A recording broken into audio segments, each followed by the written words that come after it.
Dans notre société postmoderne, où il y a une telle atomisation de la société, où il y a une telle concentration sur l'individu, on ne se rend peut-être plus bien compte que ça n'a pas beaucoup de sens de fêter l'anniversaire de quelqu'un sans une pensée à sa mère. Voilà.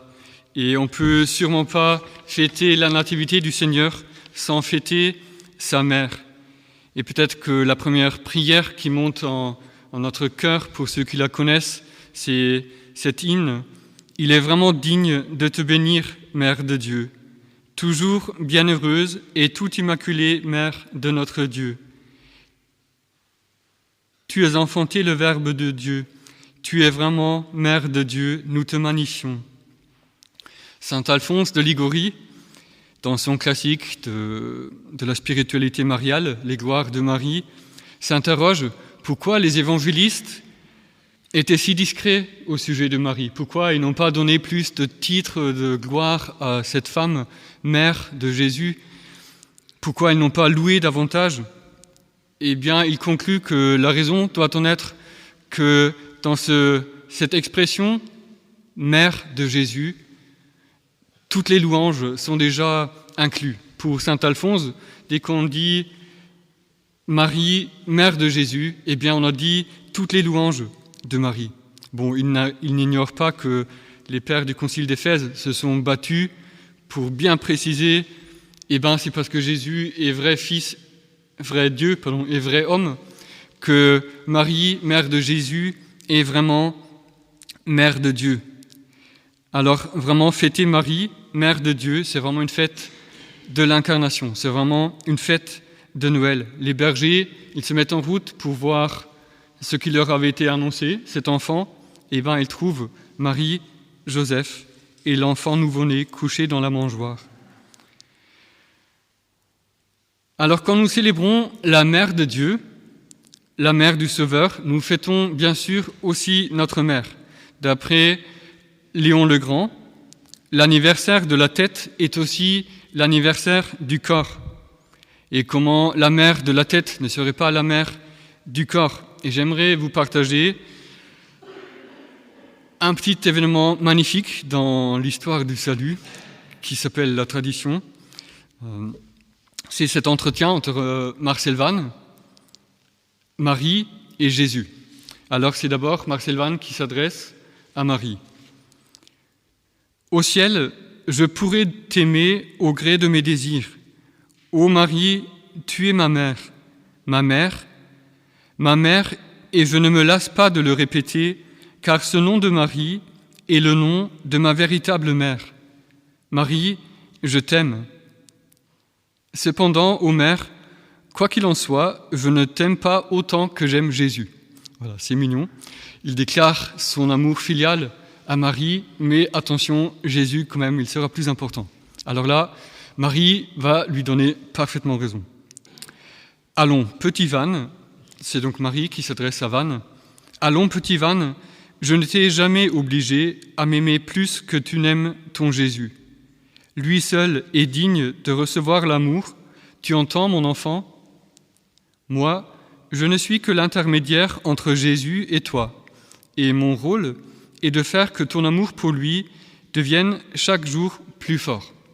Alors voilà, Van déclare son amour à Marie, mais attention, Jésus plus important, Marie lui donne raison, et là c'est Jésus qui va intervenir, vous allez voir. C'est grâce à Marie que les âmes peuvent s'unir à mon amour de façon intime et durable. Mon petit ami, ne l'oublie jamais, tu dois aimer ma mère comme je l'aime moi-même. C'est vraiment magnifique. L'amour que nous donnons à Marie, à la mère de Dieu, nous ne le dérobons pas à Jésus. C'est lui, Jésus, qui veut que nous aimions notre mère comme lui, il aime.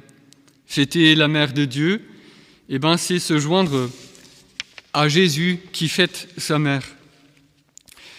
Donc on a Marie, mère de Dieu, on a Marie, mère de Dieu et notre mère. Et maintenant une dernière pensée sur Marie et l'Esprit du Fils. Dans la deuxième lecture que nous avons entendue, Paul mentionne le Fils né d'une femme. Et il continue, « Voici la preuve que vous êtes des fils. Dieu a envoyé l'Esprit de son Fils dans nos cœurs. Et c'est cet Esprit qui crie « Abba, Père ». C'est vrai que quand on lit l'œuvre de Saint Luc, quand on y lit le récit de l'Annonciation, de la Visitation, le récit de la Pentecôte, on touche que vraiment là où il y a Marie, là il y a l'Esprit Saint. Là où il y a la Mère de Dieu, là il y a l'Esprit du Fils. Et une fois n'est pas coutume, mais je vais me permettre de citer Patty Gallagher Mansfield, cette étudiante qui, en 1967, participe au week-end du Cane, la retraite du Cane aux États-Unis, qui est connue pour être le début du renouveau charismatique dans l'Église catholique.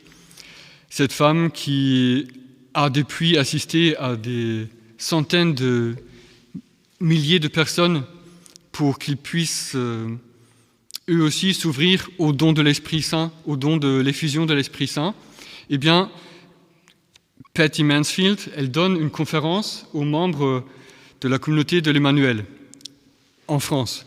Bon, elle est fait quand même en anglais, vous pouvez voir sur YouTube. Mais quel thème va-t-elle choisir pour parler aux membres de l'Emmanuel ? Eh bien, elle va développer ce lien fort entre la consécration à Marie et l'effusion de l'Esprit Saint.